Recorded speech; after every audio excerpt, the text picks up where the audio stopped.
मेरा नाम सबा है और मेरी उम्र 24 साल के करीब है। आज मैं डोर बेल बजने की आवाज पे चौंकी और उकताहट भरे अंदाज में बाहर की तरफ देखा। ना जाने कौन आ गया था। इस वक्त शाम होने को थी और मैं किचन में डिनर बनाने की तैयारी कर रही थी। मैं किचन से निकलकर बाहर की तरफ आई और मेन गेट की तरफ बढ़ी। इस वक्त मैं घर पे अकेली थी और मुझे ही दरवाजे पे जाके देखना था। कौन है? दरवाजे के करीब रुककर मैंने दबी आवाज में पूछा। ये मुजीब फारूक का घर है। चंद लम्हों के सुकूत के बाद दरवाजे की दूसरी तरफ से भारी मर्दाना आवाज आई। मैंने कहा, जी यही घर है उनका। आप कौन हैं? क्या काम है उनसे? मुजीब मेरे शौहर का नाम था। हमारी 2 साल पहले शादी हुई थी और मैं ब्याह कर इस घर आ गई थी जहां हम दोनों रहते थे। छोटा सा ये बंगला हम दोनों के लिए काफी था। इस लड़के ने कहा, मैं इसका दोस्त हूँ, हम कॉलेज में साथ पढ़ते रहे हैं। समीर नाम है मेरा। अब मैं तजब्जुब में पड़ गई थी कि दरवाजा खोलूं या नहीं, क्योंकि मेरा शौहर भी घर पर नहीं था। फिर मैंने कहा, देखे मेरे शौहर घर पे नहीं है। इस पर वो बोला, भाभी फिक्र न करें, मेरी इससे बात हो गई है। आते वक्त मैंने कहा कि इससे वो कराची में है ना। हाँ मैंने कहा और चंद लम्हों के तवक्कुफ के बाद दरवाजा खोल दिया। सामने लंबे कद और कदरे साफ रंगत का जाजिब नजर नौजवान कांधे पे एक छोटा सा बैग लटकाए खड़ा था। उसके चेहरे पे हल्की सी मुस्कुराहट थी। मुझको इसका चेहरा देखा सा लगा शायद वो हमारी शादी में आया था। फिर वो बोला, अस्सलामु अलैकुम भाभी, शुक्र है दरवाजा खोल दिया आपने, वरना मुझे लगा यहीं से वापस लुटा देगी मुझे। इसने खुशदिली से मुस्कुराते हुए कहा और अंदर आया। फिर जरा चौंक कर मेरी तरफ देखा। इसकी नजरों में तब्दीली को मैंने महसूस किया और मैं कदरे बोखिलाई। मैंने दुपट्टा नहीं पहन रखा था और नंगे सर ही दरवाजे की तरफ आ गई थी। अब वो मुझे गहरी नजरों से देख रहा था। आ जाए अब। मैं इसे लेकर ड्राइंग रूम में आई और कहा, बैठ जाए यहाँ, मैं आती हूँ। इसे वहीं बिठाकर मैं अपने कमरे की तरफ आई और एक दुपट्टा उठाकर पहना और मुजीब को कॉल मिलाई। हेलो, क्या बात है? मुजीब ने कॉल पिक करने के बाद खुरदरे लहजे में पूछा, कैसे हैं आप? मैंने तहम्मुल से कहा। वो हमेशा मुझसे तल्ख लहजे में ही बात करता था। मुझको नहीं याद था कि कभी इसने नरमी से बात की हो। ठीक हूँ, क्यों फोन किया है तुमने? जल्दी बताओ, मैं काम कर रहा हूँ, टाइम नहीं मेरे पास। वो उकताए हुए से अंदाज में बोला। मैंने कहा, आपके एक दोस्त आए हैं और समीर पहुँच गया वहाँ। मुजीब ने मेरी बात काटी और कहा, फोन समीर को दो। जी अभी आए हैं, मैंने ड्राइंग रूम में बिठा दिया है। मैंने कदरे इत्मीनान से कहा, वो इसका दोस्त ही था और बात करके आया था। मेरी बात कराओ इससे जल्दी। मुजीब ने कहा तो मैंने फोन लाकर ड्राइंग रूम में बैठे समीर को थमा दिया। वो दोनों आपस में बात करने लगे। लगता था काफी बेतकल्लुफी थी। समीर इसे कई अलकाबात से भी नवाज रहा था। कई मिनट बात करने के बाद समीर ने फोन मेरी तरफ वापस बढ़ाया। मैं सोफे के करीब ही खड़ी थी। मैंने फोन कान से लगाया तो मुजीब ने कहा, सुनो, ये मेरा बहुत खास दोस्त है।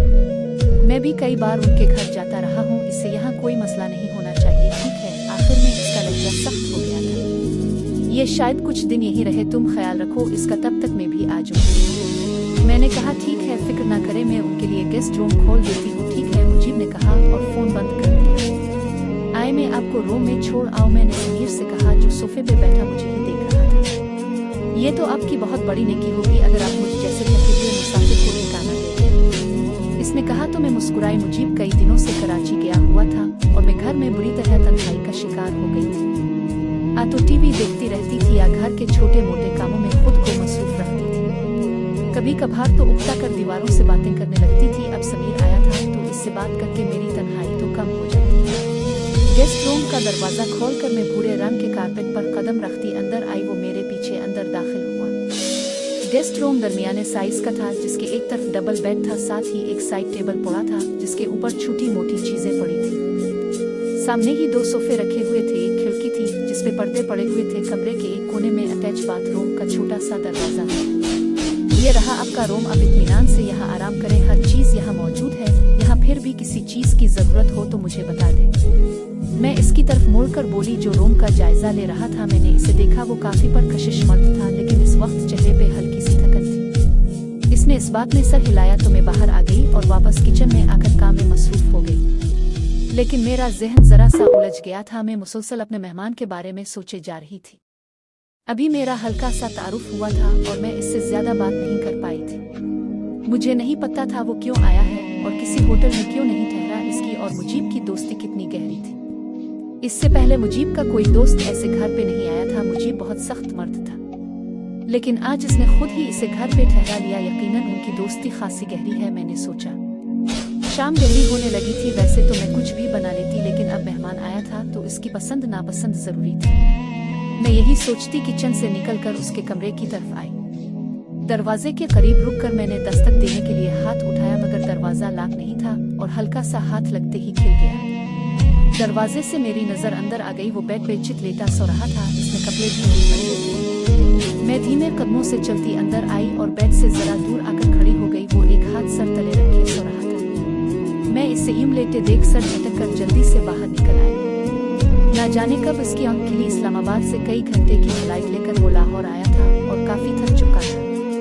मुझे मुजीब ने फोन पे बताया कि समीर के पापा ने यहाँ इंतजार किया है और पेशगी की अदायगी कर दी है, मगर इसमें कुछ पेचीदगियां पैदा हो गई है, इसलिए मसले को निपटाने समीर आया है। आने से पहले इसने मुजीब को कॉल की थी और इसे बता दिया था कि वो लाहौर आ रहा है। अब वो यहाँ मौजूद था, मगर मुजीब यहाँ नहीं था, सिर्फ मैं थी जिससे वो मिला था। वो नीम गर्म पानी से शावर लेकर बाहर निकला और शीशे के सामने खड़े होकर खुद को देखने लगा। फिर वो नम बालों को तौलिए से खुश्क करने के बाद कमरे से बाहर आया, किचन की तरफ आया और दरवाजे पे रुक गया। मैं इसकी तरफ पुश्त किए किचन की सीढ़ी पर खाना बना रही थी। मैंने पीछे देखा तो समीर मेरे पीछे ही खड़ा था। इसे देखकर मैंने कहा, उठ गए आप? मुझे लगा अब सुबह ही मुलाकात होगी आपसे, आप फिर अजनबी जगह में आप सो नहीं पाए।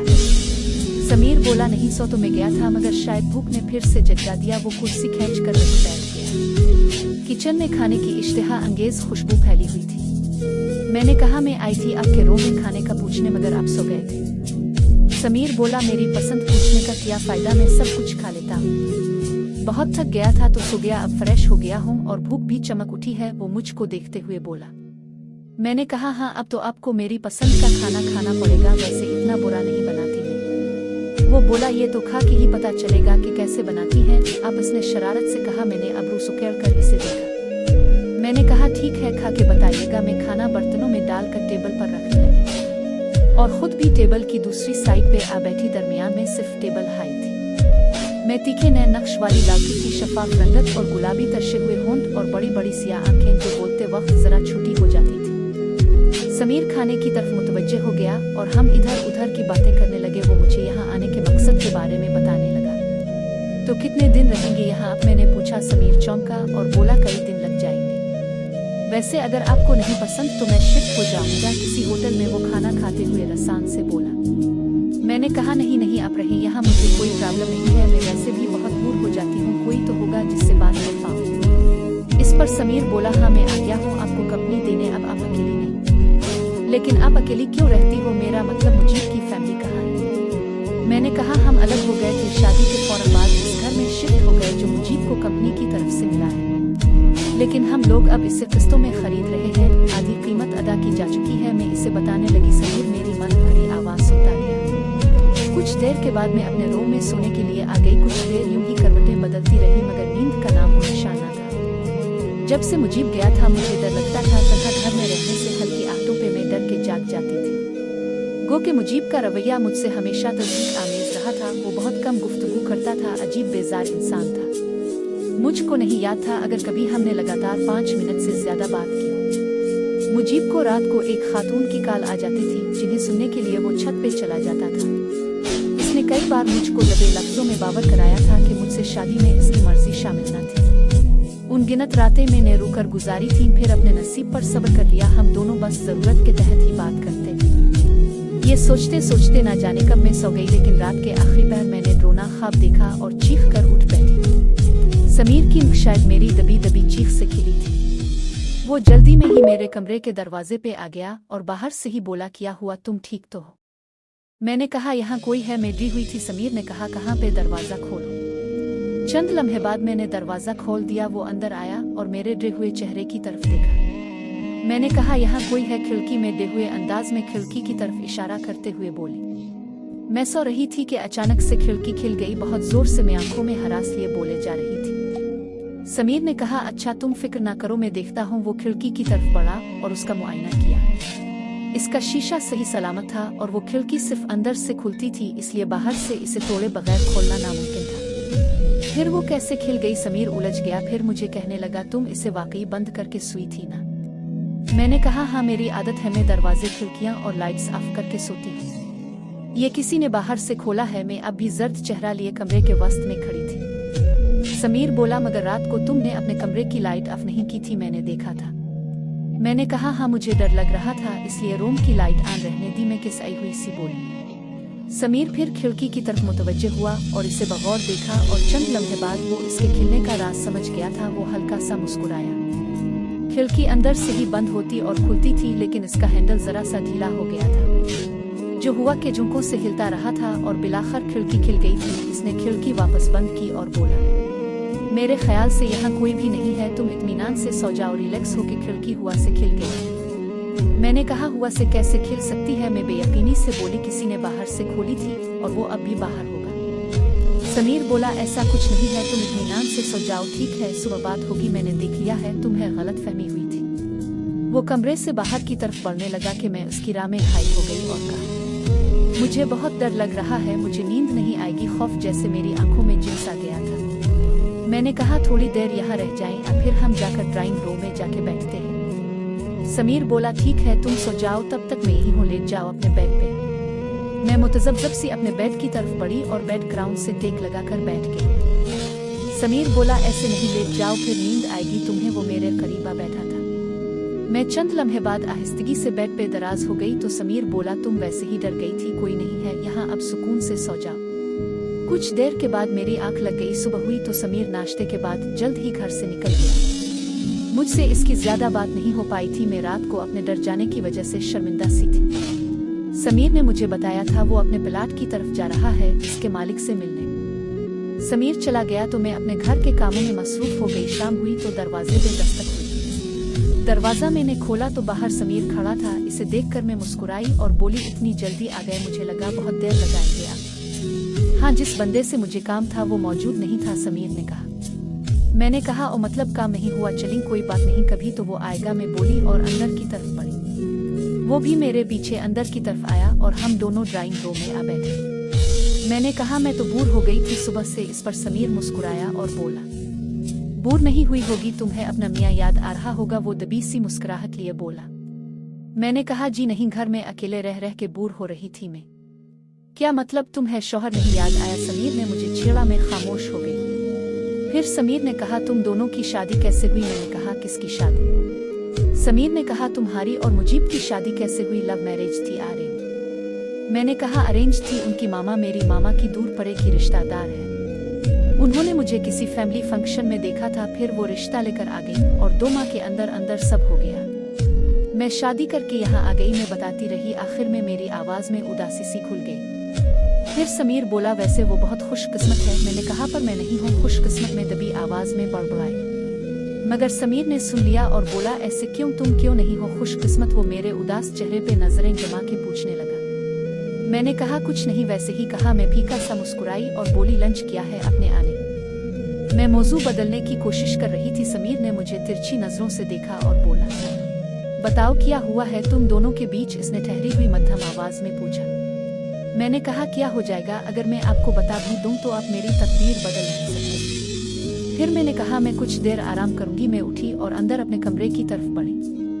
समीर मेरे पीछे आया। कमरे में एक बेड के किनारे रुक कर मुड़ी तो समीर बोला, हो सकता है मैं कुछ करूं। मैंने कहा, कोई कुछ नहीं कर सकता, मुझे अपने नसीब की खराबी का तावान भरना है। मैं नफी में सर हिलाते हुए बोली। तो समीर ने कहा, तुम मुझे बताओ तो सही। मैंने कहा, मुझे सुना है थोड़ी देर।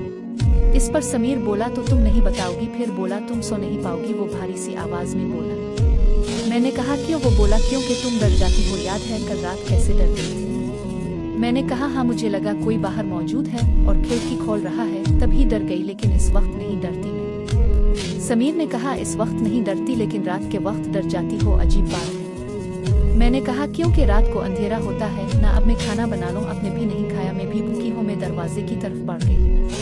समीर ने लंच मेरे साथ किया। हम दोनों डाइनिंग रूम के वस्त में पड़े टेबल पर आमने सामने बैठे खाना खाते रहे और उधर उधर की बातें करते रहे। मुझे लंच के बाद अपनी एक फ्रेंड के घर जाना है। मैंने चाइनीज राइस का एक चम्मच नफासत से मुंह में डालते हुए कहा। समीर ने सर उठा के मुझे देखा और बोला, किस सिलसिले में? मैंने कहा, इसकी शादी की बातें चल रही हैं आजकल, इसलिए मैंने सोचा इससे मिल आऊं। अच्छा, समीर बोला। मैंने कहा, हाँ, मेरी कॉलेज की फ्रेंड है, बहुत पकी वाली फ्रेंड है, बहुत शरारतें करते थे हम साथ में। अच्छा वक्त गुजरा हमारा एक दूसरे के साथ में, इसे बता रही थी। समीर मुझे देख रहा था, फिर बोला अच्छा चली जाना तुम अपनी फ्रेंड के घर, तुम्हें उसकी इतनी याद आ रही है तो अगर बोलो तो मैं छोड़ आऊंगा। खुद मुजीब कराची में था मगर पोर्च में इसकी नए मॉडल की गाड़ी खड़ी थी, वो मुझको इस पे ड्रॉप कर सकता था। इसकी ऑफर पर मैं चंद लम्हे के लिए सोच में पड़ गई, फिर मैंने कहा नहीं ये मुनासिब नहीं होगा, आप अभी तो आए हैं थके हुए और अब फिर मेरे साथ रवाना हो जाएंगे। समीर बोला मुझे कुछ नहीं हुआ, सिर्फ असलम रहमानी के घर तक गया था मैं, वो घर पे मौजूद नहीं था तो मैं वापस आ गया, मेरी फिक्र ना करो मैं तुम्हें छोड़ आऊंगा। मैंने कहा अच्छा ठीक है, मैं लंच के बाद तैयार होंगी और फिर आप मुझे ड्रॉप कर देना। मैंने कहा तो समीर ने सर हिला दिया। लंच के बाद मैं अपने कमरे में चली गई और समीर अपने कमरे में आ गया। ना जाने कितनी देर यूं ही गुजरी थी कि दरवाजे पे मध्यम दस्तक हुई। चंद लम्हे बाद कमरा परफ्यूम की खुशबू से महक उठा। मैं अंदर आई और समीर से बोली आप अभी तक यहाँ लेटे हैं, मैं तो तैयार भी हो गई। मेरी आवाज़ पर समीर ने आंखें खोली और लेटे लेटे मुझे देखा। मैं नकसक से तैयार हुई थी और हल्का सा मेकअप कर रखा था। समीर उठे हुए बोला मुझे कौन सा मेकअप करना है तैयार हो जाने के लिए? बस 2 मिनट रुक जाओ, समीर ने कहा और वाशरूम में घुस के चेहरे पे पानी के चंद छपिक्के मारे और चेहरे को तौलिए से खुश्क करता हुआ बाहर आ गया। शीशे के सामने खड़े होकर इसने अपना मुआयना किया। वो हल्की नीली शर्ट और पैंट पहने हुए था। इसने शीशे में उभरते अपने अक्स को देखा और बालों पे हल्का सा हाथ फेर कर मुतमईन अंदाज में सर हिला दिया। मैं पास खड़ी इसे दिलचस्पी से देख रही थी। फिर समीर बोला चल। मैंने कहा जी चली। मैं बाहर की तरफ बढ़ी। घर के तमाम दरवाजे बंद करके हम बाहर आए। मैंने हाथ में पकड़ी गाड़ी की चाबियां, इसे थमाईं, जिसे थामते वक्त उसकी उंगलियां मेरे हाथों से मिस हुई थीं। हम दोनों की आंखें इस लम्हे चार हुईं। फिर समीर ने गाड़ी स्टार्ट की तो मैं पीछे बैठने के बजाय इसके पहलू में आ बैठी। सीट बेल्ट पहन लो, समीर ने कहा। मैंने कहा नहीं ऐसे ही ठीक है। तो समीर चौंका और बोला क्यों? मैंने कहा मुझे सीट बेल्ट से उलझन होती है। इस पर समीर बोला अब ये क्या बात हुई भला? उन्होंने सीट बेल्ट लगाई है हमारी सेफ्टी के लिए और तुम कह रही हो कि मुझे सीट बेल्ट से उलझन होती है। मैंने कहा मुझे सच में उलझन होती है, मैं खुद को बंधी हुई महसूस करती हूँ, ऐसा लगता है मैंने अपने आप को रस्सी से बांध लिया है। लेकिन समीर ने बहुत असरार किया तो मैंने सीट बेल्ट बांध लिया। फिर समीर ने गाड़ी स्टार्ट की और बाहर रोड पे आ गया। मेरी फ्रेंड का घर 10 मिनट की ड्राइव पे था। वो दरमियानी रफ्तार से गाड़ी चलाता रहा। मैं इसे रास्ता बताती जा रही थी। वो गाहे बगाहे कुन आंखों से मुझे देख लेता था। इसने गाड़ी एक चौराहे पे रोकी थी। ट्रैफिक लाइट सुर्ख थी और इसे सब्ज होने में कुछ सेकंड लग जाने थे। हम थोड़ी देर बाद मेरी दोस्त के घर के सामने खड़े थे। ये दरमियाने साइज का खूबसूरत सा घर था। समीर ने कुशादा गिल्ली में गाड़ी रोक दी। मैंने कहा अब भी आए ना अंदर? में दरवाजे के हैंडल पे हाथ रखते हुए बोली। समीर ने कहा नहीं, मेरा जाना मुनासिब नहीं होगा, तुम जाओ और मुझे टाइम बता दो, फिर तुम्हें लेने आ जाऊंगा। मैंने कहा 4 बजे तक आ जाएं। अपने कलाई पे बंधी घड़ी को देखते हुए बोली तो समीर ने तफहीमी अंदाज में सर हिला दिया। शाम के 4 बजे समीर ने मुझे वहां से पिक किया। सारे रास्ते में गाड़ी में खामोशी रही। मैं गाहे बगाहे इसे देख रही थी जैसे इसकी खामोशी का सबब जाने की कोशिश कर रही हो। घर आने के बाद मैं मसरूफ रही, वो भी ज्यादा देर अपने कमरे में रहा। डिनर हम दोनों ने साथ किया और डिनर के बाद समीर अपने कमरे में आ गया। 10 बजने लगे थे। वो सोने के लिए लेट गया था। कुछ देर के बाद मैं समीर के कमरे में गई, दरवाजे से अंदर झांका और कहा मैं अंदर आ जाऊं। इसने इस बात में सर हिलाया। मैं थोड़ी देर यहीं बैठ जाती हूँ, मैं लिजाई हुई सी बोली। मैंने कहा मुझे नींद नहीं आ रही और डर भी लग रहा है। तो समीर बोला तुम जाओ अपने रूम में, मैं वहां आता हूं। फिर मैं अपने रूम में आ गई तो कुछ देर बाद दरवाजे पर दस्तक हुई। मैंने दरवाज़ा खोला तो बाहर समीर खड़ा था। मैंने इसे देखते हुए कहा मुझे आज बहुत डर लग रहा है। अभी मुझे फिर लगा था जैसे किसी ने खिड़की को खोलने की कोशिश की थी, इसलिए मैं उठी और खिड़की को अच्छे से बंद कर दिया। इस पर समीर बोला तुम्हें खामखा के वहम हो गए हैं सबा, यहाँ कोई नहीं है और ना ही कोई अंदर आ सकता है, इसलिए डरने की कोई ज़रूरत नहीं है। और वैसे भी अब मैं यहाँ आ गया हूँ तो तुम इत्मीनान से सो सकती हो, डरने की कोई बात नहीं। अगर कोई अंदर आया भी तो मैं संभाल लूंगा। समीर ने मुझे दिलासा दिया तो मेरा डर थोड़ा कम हुआ और मैं सोने की कोशिश करने लगी। पता नहीं मेरी आंख कब लगी और मैं नींद की वादियों में चली गई।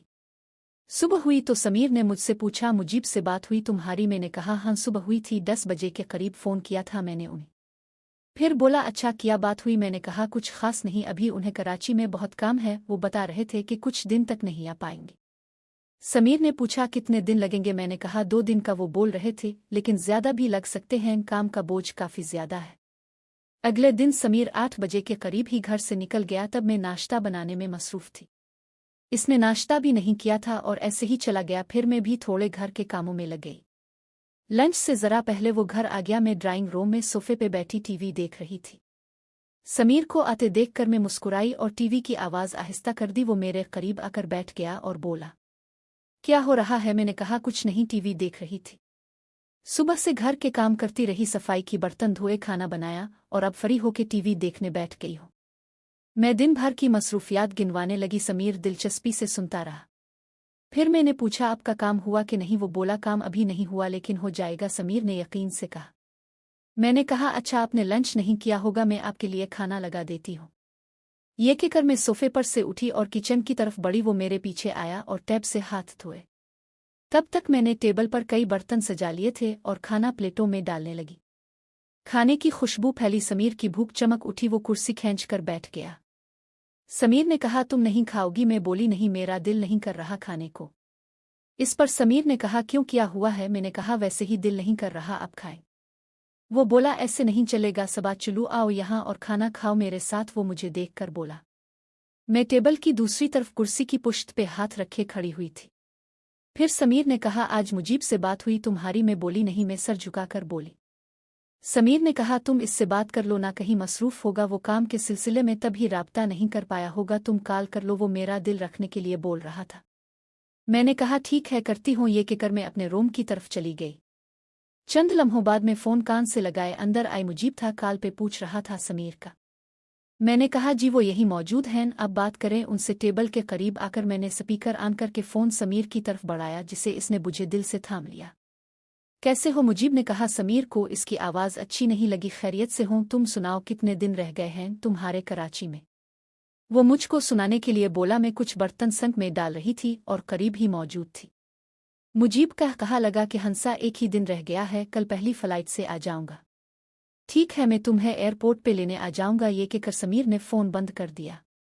अब मैं कदरे पुरसुकून महसूस कर रही थी। मैं कुर्सी खींचकर समीर के सामने ही बैठ गई और बोली, खाना खाए ना, ठंडा हो रहा है। मैं बोली और अपने लिए प्लेट में खाना डालने लगी।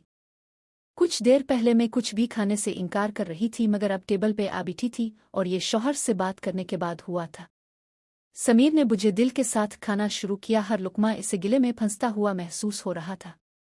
चंद लुकमे जहर मार करने के बाद उसकी हिम्मत जवाब दे गई और वो मेरे सामने से उठ गया।